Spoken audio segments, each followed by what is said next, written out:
இந்திய அரசியலமைப்புல ஒரு பகுதியான அடிப்படை கடமைகள்.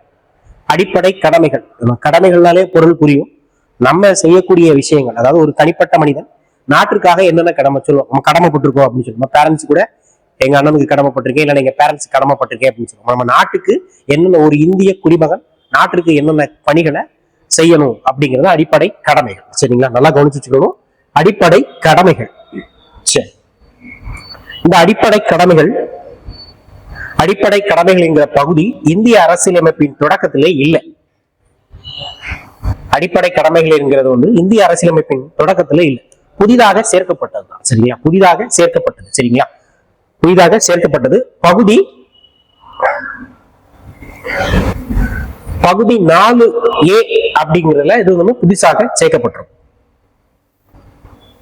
சரி, புதிதாக சேர்க்கப்பட்டது, கவனமா வச்சுக்கோங்க. அடிப்படை கடமைகள். இந்த அடிப்படை கடமைகள் என்கிற பகுதி அரசியலமைப்புல புதிதாக சேர்க்கப்பட்ட பகுதி. பகுதி 4A இதை புதுசாக சேர்த்திருப்பாங்க. அப்ப 4ல என்ன சொல்லுவோம் அப்படின்னா அரசு வழிகாட்டி நெறிமுறைகளை பற்றி சொல்லும்.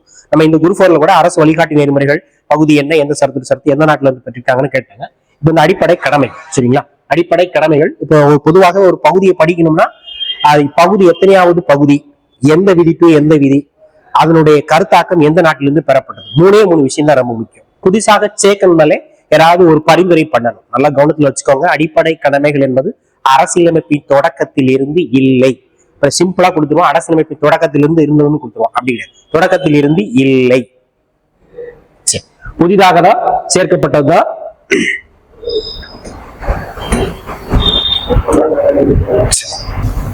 அப்படியே சொல்லியிருக்கிறேன். புதிதாக சேர்க்கப்பட்டாலே ஒரு கமிட்டி இருக்கும், ஏதாவது ஒரு கமிட்டி ஒரு நாட்டில இருந்தா பெறப்பட்டிருக்கும். அப்போ பொதுவாக ஒரு பகுதியை தெரிஞ்சுக்கிறதுனால என்ன சொல்லியிருக்கிறேன், ஒரு அடிப்படை கடமைகளை பற்றி சொல்லக்கூடிய பகுதி எந்த சரத்து எந்த சரத்து எந்த நாட்டில இருந்து வாங்கியிருக்கிறோம். சரி, இப்ப அடிப்படை கடமைகள் என்பவை முன்னாள் சோவியத் யூனியன், அதாவது தாக்கத்தால் சேர்க்கப்பட்டது. USSR, அதாவது ரஷ்யா அல்லது சொல்லுவாங்க ரஷ்யா அல்லது சோவியத் யூனியன். சரி, பொதுவாக எப்படி சார் ஞாபகம் வச்சுக்கலாம்னா, நம்ம ராசாவுக்கு தான் நம்ம கடமையெல்லாம் கரெக்டா செய்யணும், பெரிய ராசா ஒரு கடமையை கரெக்டா செய்யணும் அப்படின்னு சொல்லுவோம். அப்போ ராசா ரஷ்யா. 1976ஆம் ஆண்டு காங்கிரஸ் கட்சி சர்தார் ஸ்வரன் சிங் கமிட்டியை அமைத்து அடிப்படை கடமைகள் குறித்து ஆராய பரிந்துரைத்தது. சரிங்களா, இப்ப அரசியலமைப்புல புதிதாக ஒரு பகுதியை சேர்க்கணும், அது அடிப்படை கடமைகள். இதை நம்ம சேர்ப்போமா வேண்டாமா, நல்லதா கெட்டதா, அதனுடைய நன்மை தீமைகளை பற்றி ஆராய்ந்து ஒரு கமிட்டி அமைச்சு சேர்க்கலாமா என்னன்னு சொன்னாங்க. அந்த கமிட்டி தான் என்னச்சுன்னா ஸ்வரன் சிங் கமிட்டி. முக்கியமானது ஸ்வரன் சிங் கமிட்டி. அப்போ எந்த கமிட்டியின் பரிந்துரையின் அடிப்படையில் இந்திய அரசியலமைப்பில் பகுதி 4A கடமைகள் சேர்க்கப்பட்டதுன்னு கேட்பாங்க. ஸ்வரன் சிங் கமிட்டி. அவருடைய பிக்சர் அழகா இருக்கும், ஒரு ஸ்வரன் சிங். இப்போ நம்ம பிள்ளையை கட்டி கொடுக்குறோம், அந்த பிள்ளையை கட்டி கொடுத்த கூட ஒரு 10 பவுன் 10 சவரன் நகை போடணும் அப்படின்னு, அது கடமை, பேரண்ட்ஸோட கடமை அப்படின்னு. அந்த ஸ்வரன் சிங் கமிட்டி. இந்த ஸ்வரன் சிங் கமிட்டினா என்ன, அவர் என்னென்ன விஷயங்கள் சொல்லியிருக்காருன்னு நம்ம அடுத்து பார்க்கலாம். அப்போ ஸ்வரன் சிங் கமிட்டி எந்த கட்சியால் அமைக்கப்பட்டது அப்படின்னா காங்கிரஸ் கட்சியால். எந்த ஆண்டு? 1976. இந்திய அரசியலமைப்பின் அடிப்படை கடமையின் தேவை பற்றி பரிந்துரை அளித்தது. அப்போ அடிப்படை கடமைகளின் தேவைகளை பற்றி பரிந்துரைக்கு அமைத்த கமிட்டி என்ன கேட்டா ஸ்வரன் சிங் கமிட்டி. எந்த காலகட்டம் அப்படின்னா உள்நாட்டு அவசர நிலையின் போது 1975 பீரியட் 75. அப்போ யார் அப்போ நம்ம இந்தியாவின் பிரதமராக இருந்திருப்பாங்க அப்படின்னு பாத்தீங்கன்னா இந்தியாவின் இரும்பு பெண்மணி இந்திரா காந்தி அம்மையார். இதனோட டிஎன்பிசியோட ஓல்டு கொஸ்டின். இந்தியாவின் இரும்பு பெண்மணி என்று அழைக்கப்பட்டவர் என்ன? இந்திரா காந்தி அம்மையார். அவங்களுடைய இயற்பெயர் என்னன்னா பிரியதர்ஷினி. அப்ப எந்த காலகட்டத்தில் அடிப்படை கடமைகள் இந்திய அரசியலமைப்பில் சேர்க்கப்பட்டதுன்னு கேட்பாங்க. 1975-76. தேசிய அவசர நிலையின் போது அரசியலமைப்பு சட்ட திருத்தம் செய்ய பரிந்துரைத்தது. சும்மா எல்லாம் சேர்க்க முடியாது, சட்ட திருத்தம் பண்ணி தான் சேர்க்கணும். ஏற்கனவே சொல்லியிருக்கோம், இந்திய அரசியலமைப்பு புதிதாக சேர்க்கவோ அல்லது நீக்கவோ. அதான் இந்திய அரசியலமைப்பின் சிறப்பு இயல்பில் அது இருக்குல்ல, சிறப்பு இயல்புல இருக்கு. என்ன இருக்கும்? நெகிழு மற்றும் நெகிழாத்தன்மை கொண்டது. எப்படி? நெகிழு மற்றும் நெகிழாத்தன்மை கொண்டது. தேவைன்னா திருத்திக்கலாம், தேவையில்லாத நம்ம நீக்கிக்கலாம். அவ்வளவு. அதன்படி 1976ஆம் ஆண்டு மேற்கொள்ளப்பட்ட 42வது அரசியலமைப்பு சட்டத்தில் நமது அரசியலமைப்புக்கு குடிமக்களின் பொறுப்புகள், அதாவது கடமைகள் சிலவற்றை சேர்த்தது. அப்போ எந்த சட்ட திருத்தத்தின்படி அடிப்படை கடமைகள் பகுதி 4A இந்திய அரசியலமைப்பு சேர்க்கப்பட்டதுன்னு கேட்பாங்க. 42வது சட்ட திருத்தம் 1976. இந்த குரூப்4ல இருந்த கொஸ்டின். 42வது சட்ட திருத்தம் 1976 போது இந்தியாவின் பிரதமராக இருந்தவர் யார் அப்படின்னா இந்திரா காந்தி அம்மையார். இவ்வாறு சேர்க்கப்பட்ட பொறுப்புகளே குடிமக்களின் கடமைகள் என்று அழைக்கப்பட்டன. இந்த சட்ட திருத்தம் அரசியலமைப்பில் பகுதி 4A என்ற ஒரு பகுதியை சேர்த்தது. உறுப்பு ஒரே ஒரு உறுப்பு. அப்போ இந்திய அரசியலமைப்புல புதிதாக ஒரு பகுதியை சேர்த்திருக்கிறாங்க. பகுதி 4A. வெறுமனே 4 அப்படின்னா அரசு வழிகாட்டு நெறிமுறைகள். 4A அப்படின்னா அடிப்படை கடமைகள். ஒரே ஒரு உறுப்பு. சரிங்களா? 51A. அங்க அரசு வழிகாட்டு நெறிமுறைகள் அப்படின்னா 36 to 51 வரைக்கும். ஒரே ஒரு உறுப்பு தான் 51A. அப்ப பகுதி அப்படின்னா 4A, உறுப்பு அப்படின்னு கேட்டாங்கன்னா 51A. முதல் முறையாக 10 கடமைகள் கொண்ட பட்டியலாக இருக்கு. அப்ப அடிப்படை கடமைகள்ல 1976ஆம் ஆண்டுல எத்தனை கடமைகள் இருந்துச்சு அப்படின்னாக்கா 10.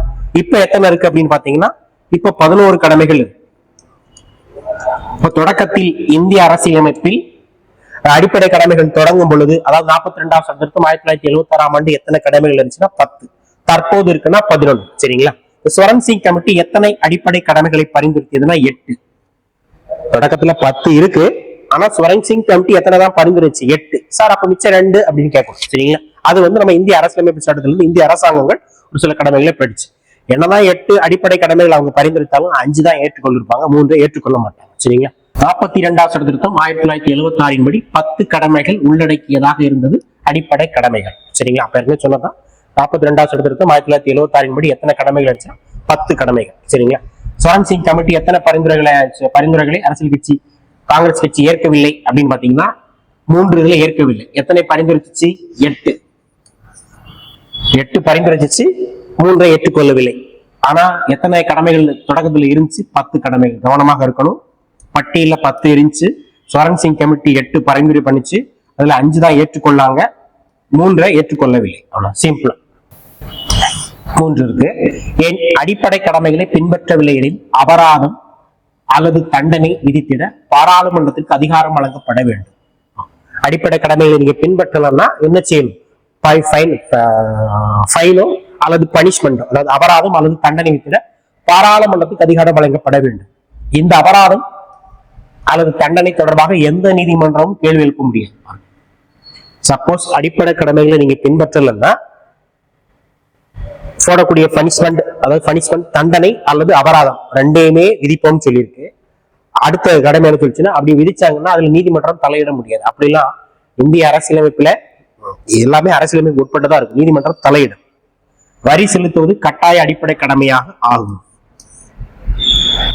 கண்டிப்பா எல்லோரும் வரி கட்டணும். எங்க வடிவில் சொல்லுவாங்க, கூழ் குடிக்க வேணா வரோம், கொடுக்கறதுக்குலாம் ஒண்ணும் இல்லை. வரி இருந்தா தானே, நம்ம வருமானம் வந்தா தானே கட்ட முடியும். வரி எல்லாரும் கட்டாயம் கட்டணும்னு சொல்லிப்பாங்க. வரி எல்லாருமே கட்ட முடியாதுன்னா வருமானமே இல்லாதவங்க எப்படி கட்ட முடியும்? சோ அப்ப 3 விஷயங்களை நெக்லெக்ட் பண்ணிட்டு சிம்பிளா தண்டனை மற்றும் அபராதம் அதை விதிக்கணும்னு சொல்லியிருக்கு. கடமைகளை ஃபாலோ பண்ணலன்னா, சப்போஸ் அப்படி ஃபாலோ பண்ணவங்க தண்டனை அபராதம் போட்டாங்க அப்படின்னா அதுல எந்த நீதிமன்றமும் தலையிட முடியாதுன்னு சொல்லி நீதிமன்றத்துக்கு ஒரு செக் வச்சு. 3வது பாத்தீங்கன்னா வரி. அப்ப பனிஷ்மெண்ட் தண்டனை நீதிமன்றம் தலையிட முடியாது. கடைசியாக வரி கண்டிப்பா கட்டணும். இந்த 3 தான். சரிங்களா? மேற்கண்ட இந்த 3ஐயும் காங்கிரஸ் கட்சி ஏற்கவில்லை. நீங்க பரிந்துரைச்சாலும் ஏற்றுக்கொள்ளவில்லை. அப்ப 8 பரிந்துரைச்சாங்க, அதுல 3 வேண்டான்ட்டாங்க, 5க்கு ஓகே சொல்லிட்டாங்க. சரிங்களா? சரி, இதுதான் இந்த மெயின் தீம். அடுத்து பாத்தீங்கன்னா நம்ம அந்த இப்போ இருக்கிறதுல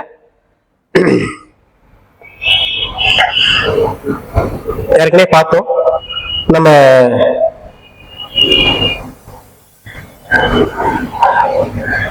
ஏற்கனவே பார்த்தோம் 10 கடமைகள் இருக்குல்ல, தற்போது 11 இருக்கு.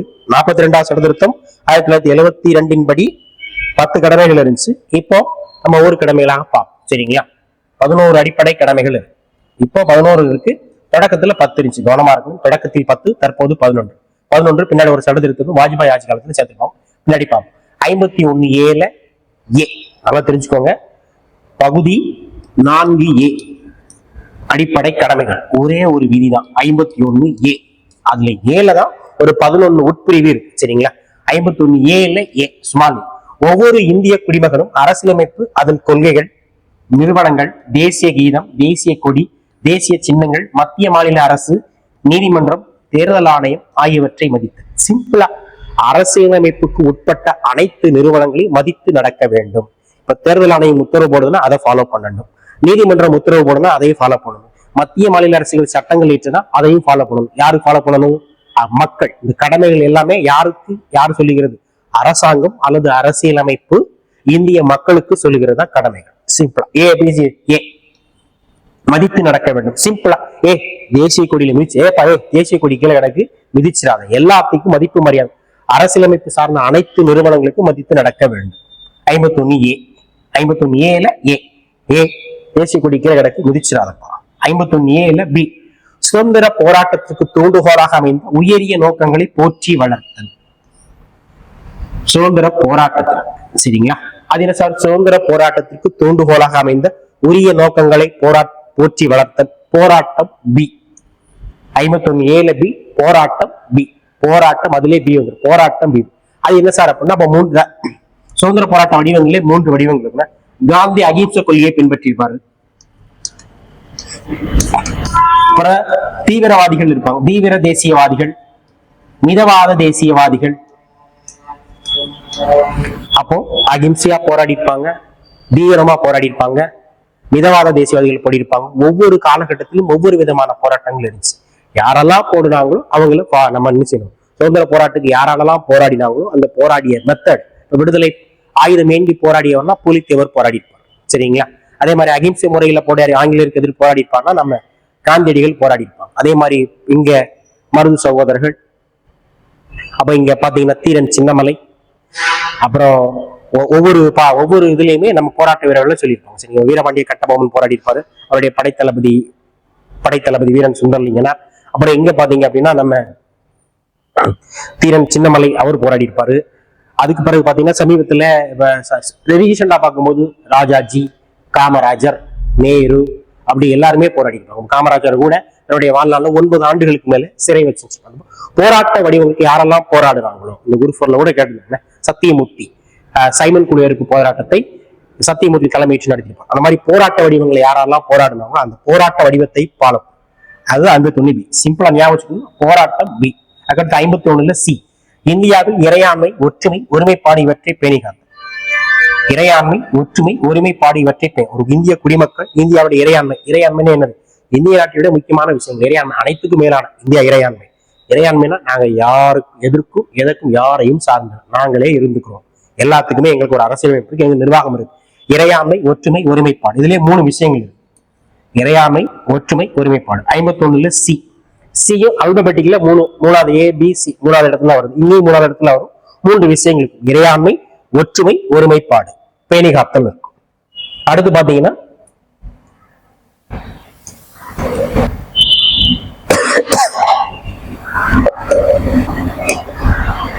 51ல டி. 51Aல டி தேச பாதுகாப்பிற்காக தேவைப்படும் பொழுது தேச பணியாற்ற தயாராக இருத்தல் சரிங்களா. தேச பாதுகாப்பிற்காக தேவைப்படும் பொழுது தேச பணியாற்ற தயாராக இருத்தல். அது என்ன சார்? தேச பணியாற்ற தயாராக இருத்தல் தேவைப்படும். டி டிஃபென்ஸ். அவ்வளவு சிம்பிளா. டி டிஃபென்ஸ் பாதுகாப்பு. இப்போ நம்மளுக்கு ஒரு அண்டை நாடுக்கும் ஒரு போர் வருது. போதிய படை வீரர்கள் இல்லை. நம்ம நாட்டுல எல்லா படை வீரர்களும் போதிய அளவுக்கு இருக்கிறாங்க. சப்போஸ் இல்லாத பட்சத்துக்கு இந்திய அரசாங்கம் நீங்க வாங்க போராட்டத்துக்கு, அதாவது விடுதலை போராட்டத்துக்கு மன்னிக்கும் நம்ம ஒரு போராட்டத்துக்கு நீங்க இந்திய குடிமக்கள் வரணும் அப்படின்னு சொன்னா கண்டிப்பாக கூப்பிட்டா போகும். சிம்பிளா சொல்லணும்னா இப்ப இந்தியாவுக்கும் ஒரு அண்டை நாட்டுக்கும் ஏதாவது பிரச்சனை ஏற்படுது, போர் ஏற்படுது, நம்மள நீங்க போர் செய்ய வாங்க அப்படின்னு இப்ப என்ன கொண்டு கூப்பிட்டா கூட நானும் போகணும் சரிங்களா. உரிய பயிற்சி வழங்கி கொடுப்பாங்க, இல்லாட்டும் ஏதாவது ஒரு பணியாற்ற போக வேண்டும் சரிங்களா. அதை டிஃபென்ஸ். சிம்பிளா டிஃபென்ஸ். தேச பாதுகாப்பிற்காக தேவைப்படும் பொழுது தேச பணியாற்ற எந்த பணியாக இருந்தாலும் போலீஸ் தான் போகணும் இல்லை, எந்த பணினாலும் மாற்ற வேண்டும் சரிங்களா. 51Aல டி டிஃபென்ஸ். அடுத்து 51Aல இ. 51Aல இ சமய, மொழி மற்றும் பிராந்திய அல்லது பகுதி சார்ந்த வேறுபாடுகளை மறந்து பெண்களை தரைகுறைவாக நடத்தும் பழக்கத்தை நிராகரித்து பெண்களின் கண்ணியத்தை காக்கும் எண்ணங்களை மேம்படுத்தி இந்திய மக்கள் அனைவரிடம் சகோதரத்துவத்தை வளர்த்த. சிம்பிளா இது ஓல்டு கொஸ்டின். இந்திய அரசியலமைப்பில் அடிப்படை கடமைகள் எந்த பிரிவு சகோதரத்துவத்தை வளர்ப்பதை பற்றி சொல்லுகிறது அப்படின்னு பாத்தீங்கன்னா 51Aல இ பெண்களை கண்ணியமாக காத்தல். அப்ப பெண்களை மதிப்பு மரியாதை நடத்தும், பெண்களை காத்தல். அப்படி இ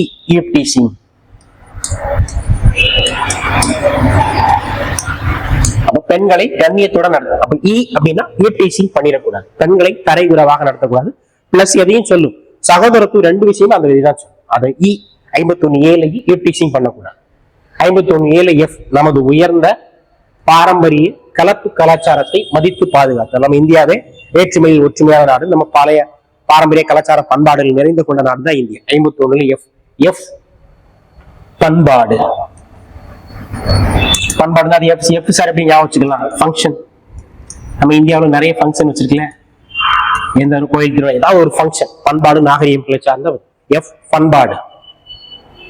51 ஜி காடுகள், ஏரிகள், ஆறுகள், வனவிலங்கு, அதாவது பொதுவாக இயற்கை வளங்கள் மற்றும் இயற்கை விலங்குகளை பாதுகாப்பு.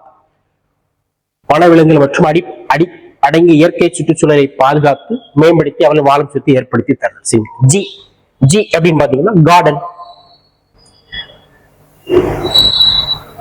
51 ஜி கார்டன்.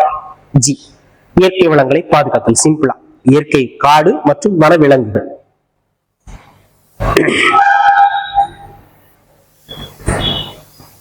அடுத்து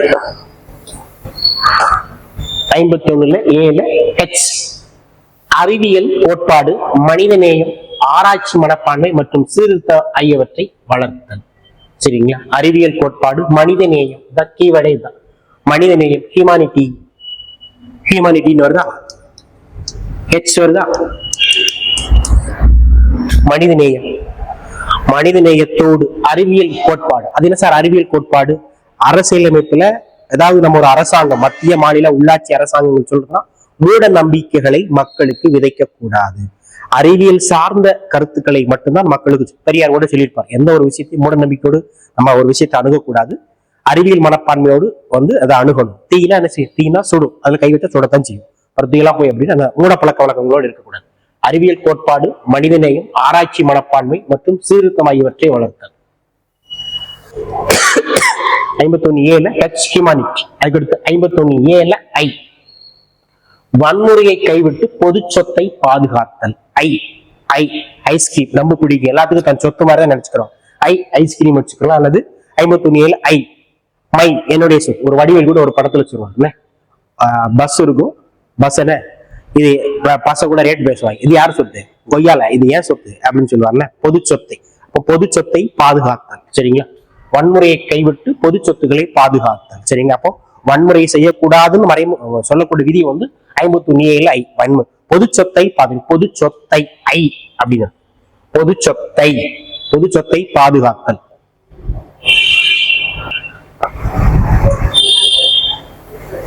அதுக்கப்புறம் 51 ஜே தனிப்பட்ட மற்றும் கூட்டு செயல்பாடுகள் என அனைத்து செயல்பாடுகளில் சிறந்தவற்றை நோக்கி செயல்பட்டு தேசத்தின் நிலையான உயர்ந்த முயற்சி மற்றும் சாதனைக்காக உள்ளது. சிம்பிளா நம்மளும் உயரணும், நாடும் முன்னேறணும், நாட்டு மக்களும் ஜாயிண்டாக கூட்டு செயல்பாடு, தனிப்பட்ட மற்றும் கூட்டு செயல்பாடுகள் என அனைத்து தனிப்பட்ட மற்றும் கூட்டு செயல்பாடுகள், தனியாவும் உயரணும், கூட்டாவும் சேர்ந்து கூட்டுறவு சங்கங்கள் அந்த மாதிரிலாம் இருக்குல்ல, தனிப்பட்ட மற்றும் கூட்டு செயல்பாடு ஜாயிண்ட். சிம்பிளா ஜே இருக்கா? ஜாயிண்ட். இதுதான் கீவேர்டே. இதுதான் தனியா இண்டிவிஜுவலாக இருந்து ஜாயிண்டாக இருந்து நம்மளும் உயரும், நாட்டையும் உயர்த்தலாம். 51 கே அதுல இருக்கு, கே கல்வி. 51 நிறைய வாட்டி கேட்கப்பட்ட கொஸ்டின். 6 முதல் 14 வயதுக்குட்பட்ட குழந்தைகளை படிக்க வைப்பது பெற்றோர் அல்லது பாதுகாவலருடைய கடமை. பேரண்ட்ஸ் இருந்தா பேரண்ட்ஸ், இல்லாத அவங்க கார்டியன். எந்த சட்ட திருத்தம் அப்படின்னா 86வது சட்ட திருத்தம் 2002 மூலம் இக்கடமை சேர்க்கப்படும். அப்போ இந்திய அரசியலமைப்பின் அடிப்படை கடமைகள் 11வது அப்படி கவுண்டிங் கொடுத்து கூட கேட்கலாம். 11வது கடமை அப்படின்னா 51 கே. எந்த சட்ட திருத்தம்னா 86வது. முதல் 10 கடமைகள் எந்த சட்ட திருத்தப்படி சேர்க்கப்பட்டது? 42வது சட்ட திருத்தம் 1976. பிரதமர் யாரு? இந்திரா காந்தி. 11வது கடமை மட்டும் வேற. 11வது அடிப்படை கடமையானது 2002ஆம் ஆண்டு அடல் பிஹாரி வாஜ்பாய் பிரதமராக இருந்த பொழுது 86வது சட்ட திருத்தம் 2002. கவனமாக இருக்கணும். பிறகு இந்திய அரசியலமைப்பில் அனைத்து கடமைகளும் இந்திரா காந்தி அம்மையாருடைய ஆட்சி காலத்தில் நிறைவேற்றப்பட்டதுன்னா தப்பு. 10 கடமைகள் மட்டும்தான் அவங்க. 11வது கடமை யாருன்னா அடல் பிஹாரி வாஜ்பாய். எந்த சட்ட திருத்தம்னா 86வது சட்ட திருத்தம். எந்த ஆண்டுனா 2002. எந்த பிரிவு அப்படின்னா 51 கே. இப்ப நம்ம 11 கடமைகளை பார்த்திருக்கிறோம். கடந்த கடமைகளை பற்றி சொல்லக்கூடிய பகுதி என்னன்னு பார்த்திருக்கிறோம். அப்ப என்னென்ன கடமைகள்னு பார்த்துட்டோம். 11 பார்த்துருக்கோம். சரிங்களா? 51 ஏல A B C D E F G H I J K வரைக்கும் 11 கடமைகள் இருக்கு. சரிங்களா? அப்புறம் அடிப்படை கடமைகள் அடிப்படை உரிமைகளை விட அடிப்படை உரிமைகளை போல நீதிப்படுத்தக்கூடக்கூடியது அன்று. நான் ஜஸ்டிபிள். சிம்பிளா கடமைகளை நீங்க ஒரு குடிமக்கள் ஃபாலோ பண்ணணும் அப்படின்னா, ஃபாலோ பண்ணலைன்னா நீதிமன்றமா தண்டிக்காது, நீதிமன்றம் தலையிடாது, தண்டிக்காது. அதாவது சிம்பிளா சொல்லணும் அப்படின்னா நீதி புனராய்வுக்கு உட்பட்டது அல்ல. அடிப்படை உரிமைகள் மட்டும்தான் நீதி புனராய்வுக்கு உட்பட்டது. அரசு வழிகாட்டு நெறிமுறைகளோ அடிப்படை கடமைகளோ நீதி புனராய்வுக்கு உட்பட்டது அல்ல. கடமை தவறியர் மீது சட்ட நடவடிக்கை எடுக்க முடியாது. சரிங்களா? சிம்பிளா சொல்லணும், நம்ம 51 ஏ என்ன சொல்லுது? அரசு சார்ந்த நிறுவனங்கள் தேசிய கொடி தேசிய சின்னம் எல்லாத்தையும் மதித்து நடக்க வேண்டும். தேசிய கொடியை நீங்க மதிக்கலன்னா அவங்களை ஒன்றும் கை பண்ண மாட்டாங்க. ஆனா நீங்க அதை இழிவுபடுத்தினாலோ, தேசிய கொடிக்கு இழிவுபடுத்துற மாதிரி செயல் வந்துச்சுன்னா உள்ள பிடிச்சு தூக்கி போட்டுருவாங்க. நல்லா கவனமா வச்சுக்கணும். நீங்க மதிக்கலன்னா ஒன்றும் மதிச்சா மதிக்கலாம் அவங்க அதை கண்டுக்கிற மாட்டாங்க. ஆனா அதுக்கு இழிவுபடுத்துற மாதிரி உச்ச நீதிமன்றத்தையோ உயர்நீதிமன்றத்தையோ தேர்தல் ஆணையத்தையோ தேசிய கொடியோ தேசிய சின்னங்களையோ நீங்க அவமானப்படுத்துற மாதிரி இழிவுபடுத்துற மாதிரி ஏதாவது செயல் செஞ்சீங்கன்னாக்கா நம்மள தண்டிச்சு சட்டம் போட்டு தண்டிச்சிடும். சரிங்களா? இந்திய அரசியலமைப்பு சட்டத்தில் அடிப்படை கடமைகள் சேர்க்கப்பட்டதன் நோக்கமே அடிப்படை உரிமைகளை அனுபவிக்கும் மக்கள் இடையே கடமை உணர்வு மேலோங்கி இருக்க வேண்டும் என்பதே ஆகும். சரிங்களா? ஆமா, எல்லாத்துக்குமே நம்மளுக்கு அடிப்படை உரிமைகள் கொடுத்துருக்கோம், அரசு உரிமைகள் கொடுத்துருக்கோம், உரிமைகள் கொடுத்துருக்கோம், கடமைகள் இருக்கு. ஆமா, பிள்ளைய பேரண்ட்ஸ் இருக்காங்க அப்படின்னா பெற்றோருடைய சொத்துல சரி பங்கு நம்ம கொடுக்குறோம். அவங்க கேட்பாங்க, ஏப்பா நானும் அவனுக்கு பிள்ளைதான், நீ ஒரு பிள்ளைனா நானும் ஒரு 2 பையங்க இருக்கோம், உனக்கு என்ன உரிமை இருக்கோ அதெல்லாமே எனக்கு உரிமை இருக்கு. அதே மாதிரி பேரண்ட்ஸை அவங்க வயதான காலத்துல பாதுகாப்பதும் அவங்களுடைய கடமை. அதே மாதிரிதான் அந்த கடமைகள் இருக்கும். சரிங்களா? உரிமைகள் இருக்கிற பட்சத்தில் அதே வேளையில் அடிப்படை கடமைகளும் இங்க வழங்கப்படணும், கொடுக்கப்பட்டதா அது அடிப்படை உரிமைகள் நீதிப்படுத்தக்கூடியது. சரிங்களா? அடிப்படை உரிமைகள் நீதி புனர்வாய்ப்பு உட்பட்டது. அடிப்படை உரிமைகள் ஃபாலோ பண்ணல அப்படின்னாக்கா நீதிமன்றம் செல்லலாம். ஆனா கடமைகள் நீதிமன்றம் செல்ல முடியாது. அடிப்படை கடமை வழிகாட்டு நெறிமுறை கோட்பாடு நீதிப்படுத்தக்கூடியது அல்ல. அதாவது ரெண்டுமே அடிப்படை உரிமைகள் நீதி புனராய்வுக்கு உட்பட்டது. அரசு வழிகாட்டு நெறிமுறைகள் மற்றும் அடிப்படை கடமைகள் நீதி புனராய்வுக்கு உட்பட்டது அல்ல. சரிங்களா? இந்த அடிப்படை உரிமைகள் தார்மீக மற்றும் குடிமக்கள் கடமைகள் இரண்டும் அடிப்படை கடமையின் கீழ் வகுக்கப்பட்டுள்ளன. சரிங்களா? தார்மீக மற்றும் குடிமக கடமைகள். அடிப்படை உரிமைகள் வெளிநாட்டினருக்கும் பயன்படுத்தப்படலாம். அதாவது நல்லா படிச்சுக்கோ, அடிப்படை உரிமைகள் யாருக்கும் உண்டு? இந்திய குடிமக்களுக்கும் உண்டு, வெளிநாட்டுக்காரங்க வருவாங்கல்ல அவங்களுக்கும் உண்டு. ஆனால் அடிப்படை கடமைகள் இந்திய குடிமக்களுக்கு மட்டுமே. ரொம்ப ரொம்ப முக்கியமான பாயிண்ட். அப்போ அடிப்படை உரிமைகள் நம்ம நாட்டுக்காருக்கும் உண்டு, வெளிநாட்டுக்காருக்கும் உண்டு. ஆனா அடிப்படை கடமைகள் யாருக்கு மட்டும்தான்? இந்திய குடிமகளுக்கு மட்டும்தான். அதாவது ஆர்டிக்கல் பகுதி 2 குடியுரிமை யாருக்கெல்லாம் வழங்கிறாங்களோ இந்திய குடிமகளுக்கு மட்டும். அதே போல இப்படி கேட்டுருவோம், அடிப்படை கடமைகள் இந்திய குடிமக்கள் போல வெளிநாட்டவருக்கும் பொருந்தும்னா பொருந்தது கிடையாது. விதிகள் 14, 20, 21A, 22, 23, 24, 25, 26, 27 பின்னாடி பார்க்குவோம் மற்றும் 28 அடிப்படை கடமைகள் இயற்கையில் நடைமுறைப்படுத்த முடியாதவை. சரிங்களா? அவர்கள் மீறும் பட்சத்தில் அரசாங்கத்தால் எந்த சட்ட அனுமதியும் அமல்படுத்த முடியாது. சரிங்களா? அப்படியே சொல்லியிருக்கல. என்ன சார் பாயிண்ட் அப்படின்னா, தேசிய கொடி மதித்து நடக்க வேண்டும், அவ்வளவுதான். நீங்க மதிச்சீங்களா, நீங்க ஏன் மதிக்கலன்னா கேட்க மாட்டாங்க. ஆனா நீ அவமானப்படுத்தின அப்படின்னா உள்ளதுக்கு போட்டுறாங்க. இந்த கடமைகள் நாட்டுக்கு மரியாதை செலுத்துதல் அல்லது சகோதரத்துவ உணர்வை ஊக்குவித்தல் போன்ற இந்து மரபுகள் அல்லது புராணங்களுடன் தொடர்புடையது. புராணத்துல சொல்லுவாங்கல்ல, அது மாதிரிதான் கடமைகளை கருத்து சொல்லும். இதை பத்தி விமர்சனங்களும் இருக்கு. அடிப்படை கடமைகளை பத்தி விமர்சனங்களும் நிறைய இருக்கு. சரிங்களா? அது நம்ம எல்லாமே பார்த்தோம். இயற்கை நியாயமற்றவை, வரி செலுத்துதல், குடும்ப கட்டுப்பாடு, வாக்களித்தல் போன்ற முக்கிய கடமைகளாக இல்லை. இது எப்படி சொல்லலாம்னா, நம்ம அடிப்படை கடமைகளுடைய குறைபாடுகளாக கூட சொல்லலாம். ஏதாவது கண்டிப்பா வரி வரமாட்டாங்க வரி கட்ட முடியும். குடும்ப கட்டுப்பாடு, வாக்களித்தல். வாக்களிக்கலன்னா ஒண்ணும் சொல்ல மாட்டேன். கண்டிப்பா வாக்குலாம் கண்டிப்பா ஒரு சாதாரண மனிதனா புரிந்து கொள்ள கடினமாக இருக்கும் தெளிவற்ற விதிகள். சரிங்க? படிச்ச நம்மளுக்கு இது புரியாது, படிக்காத பாமர மக்களுக்கு எப்படி புரியும்? கொஞ்சம் கொஞ்சமா புரியும். அரசியலமைப்பு பிச்சைக்கையாக சேர்ப்பது. பிச்சைக்கை என்ன? அரசியலமைப்பு தொடக்கத்தில் இல்லை, பின்னாடிதான் சேர்க்கப்பட்டது. அடிப்படை உரிமைகளுக்கு பின்னால் உள்ள மதிப்பையும் நோக்கத்தையும் குறைக்கிறது. சரிங்களா? அது அடிப்படை உரிமைகளா இருந்தா அது நல்லா இருக்கும் அப்படின்னு சொல்லலாம். சரிங்களா? இதுல ஒரு கீ பாயிண்ட்ஸ் இருக்கு. சரிங்களா? இந்த அடிப்படை கடமைகளை என்ன சொல்லுவாங்க அப்படின்னா, இந்திரா காந்தி அம்மையார் என்ன சொல்லியிருப்பாங்க அப்படின்னா,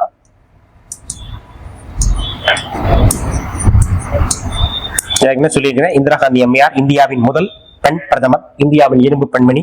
இவங்களுடைய இயற்பெயர் வந்து என்ன பேர் அப்படின்னு பாத்தீங்கன்னாக்கா பிரியதர்ஷினி. இவங்க என்ன சொல்லியிருப்பாங்கன்னா அரசியல் நிர்ணய சபைய குறை சொல்லியிருப்பாங்க இந்த இடத்துல. அதாவது இந்திய அரசியலமைப்பில் அடிப்படை கடமைகள் என்கிற பகுதி முதல்ல சேர்க்கப்பட்டிருக்கணும். அதாவது அரசியலமைப்பின் தொடக்கத்தில இருந்தே இதை சேர்த்திருக்கணும், அது ஒரு குறையா இருக்கு அப்படின்னு நம்ம இந்திரா காந்தி அம்மையார் சொல்லிப்போம். அரசியல் நிர்ணய சபை அடிப்படை கடமைகளை அரசியலமைப்பின் தொடக்கத்தில் சேர்க்க தவறிவிட்டது அப்படின்னு சொல்லுவாங்க. சேர்க்க தவறிவிட்டது அப்படின்னு சொல்லியிருப்பாங்க. நல்ல கவனமா வச்சுக்கணும். அரசியல் நிர்ணய சபையால் இந்த அடிப்படை கடமைகள் அரசியலமைப்பு தொடக்கத்திலே சேர்த்திருக்கணும், இதை அவங்க மிஸ்டேக் பண்ணிட்டாங்க அப்படின்னு அரசியல் நிர்ணய சபையை எந்த விஷயத்துல இந்த அம்மா கிரிட்டிசைஸ் பண்ணிருப்பாங்கன்னு அப்படின்னா இதை மட்டும்தான். சரிங்களா? சரி, அப்புறம் இதுல அவ்வளவுதான் பார்க்கணும். அதுக்கப்புறம் இந்த அடிப்படை கடமைகளை பத்தி ஒரு சில கமிட்டி ஆராய்ச்சி. சரிங்களா? இதோட நிறை குறைகள் என்னென்ன சட்டங்களை கொண்டு வரலாமா அப்படின்னு போட்டுருக்கோம். சரிங்களா? இக்குழு வர்மா கமிட்டி ரொம்ப ரொம்ப முக்கியமானது. டிஎன்பிசியோட ஓல்டு கொஸ்டின். வர்மா கமிட்டி எந்த ஆண்டு அப்படின்னா 1991. வருமா வராதா அப்படின்னு சொல்லுவாங்கல்ல, இல்ல ஒரு ஃபேன்சி நம்பர் மாதிரி இருக்கும். 1991. தபால் வாக்கும் இந்த ஆண்டு தான். சரிங்களா? போஸ்டிங் ஓட்டு தபால் வாக்கு முறை அறிமுகப்படுத்தப்பட்ட ஆண்டும் இந்த 1999 தான். வர்மா கமிட்டி ஒன்னே நாள் கேட்டுக்காங்க. 1999. இது அடிப்படை கடமைகளை அமலாக்குவதற்கான சில சட்ட விதிகளை அடையாளம் கண்டுள்ளது. அதாவது அடிப்படை கடமைகள் 11 கடமைகள் சொல்லியிருக்கோம்னா சட்டம் போட்டு ஒரு சில விஷயங்களை நம்ம செய்யலாம் அப்படின்னு பரிந்துரைத்தை கண்டிதான் முன்னாள் நிதர்சன வர்மா கமிட்டி. தேசிய மரியாதைக்கு அவமானங்களை தடுத்தல், பகைமையை ஊக்குவிப்பதற்காக அபராதம் விதிக்கும் சட்டங்கள், சிவில் உரிமை சட்டம், வனவிலங்கு பாதுகாப்பு சட்டம் இந்த கமிட்டியினுடைய பரிந்துரை அடிப்படையில் தான் கொண்டு வரப்படும். சரிங்களா? சரி, என்னென்ன சட்டங்கள்லாம் பின்னாடி இருக்கும் இந்த அடிப்படை கடமைகளை வச்சு கொண்டு வரலாம்னு சொல்லியிருப்பாங்க. இந்த டிஎன்பிசியோட ஓல்டு கொஸ்டின் கவனமாக பார்த்துக்கணும். தேசிய கௌரவ சட்டம் ஏற்கனவே பார்த்தோம் இல்லையா? அதாவது தேசிய கொடி, தேசிய சின்னங்கள், மரியாதை செலுத்தணும்னு பார்த்துருக்கு. தேசிய கௌரவ சட்டம் 1971. எனக்கு ஒரு கௌரவம் வேணும் அப்படின்னு. சிவில் உரிமை சட்டம் 1955. இந்த 1950 என்ன சட்டம் இருக்கும்? இந்திய குடியுரிமை சட்டமும் இருக்கும். அப்புறம் மக்கள் பிரதிநிதித்துவ சட்டம் முக்கியமானது 1951. மக்கள் பிரதிநிதி, எங்க ஊர்ல ஒரு மக்கள் பிரதிநிதி இருக்காரு. 1951. வனவிலங்கு பாதுகாப்பு சட்டம் 72. 1972 டிஎன்பிசியோட கோல்டன் கொஸ்டின். ஏகப்பட்ட வாட்டிகள் ஒரு வனவிலங்கு வெட்டினோம்னா ஒரு விலங்கு வெட்டோம்னா எனக்கு 2 துண்டாகும். வனவிலங்கு பாதுகாப்பு சட்டம் 1972. வன பாதுகாப்பு அதுல இருக்கு. வனவிலங்கு அப்படின்னா 2. 1972. ஒரு விலங்கு வெட்டினோம்னா தலை உடம்பு 2 துண்டா போகும். வன பாதுகாப்பு 1980. சரி, இப்போ ஒரு விஷயத்தை பார்க்கறதுனால நல்லா சேஃப்டியா ரவுண்டா நின்று பாதுகாக்கணும். அவனை ரவுண்ட் பண்ணு அப்பதான் பாதுகாக்க முடியும்னு சொல்லுவாங்க. அப்போ வன விலங்கு பாதுகாப்பு சட்டம்னா 80. வன பாதுகாப்பு சட்டம் 1980. வன விலங்கு பாதுகாப்பு சட்டம் 72. மக்கள் பிரதிநிதி சட்டம் 1981. இதுல இந்த 3 கொஸ்டினுமே நிறைய வாட்டி ரிப்பீட்டடாக கேட்கப்பட்ட கொஸ்டின். சரிங்களா?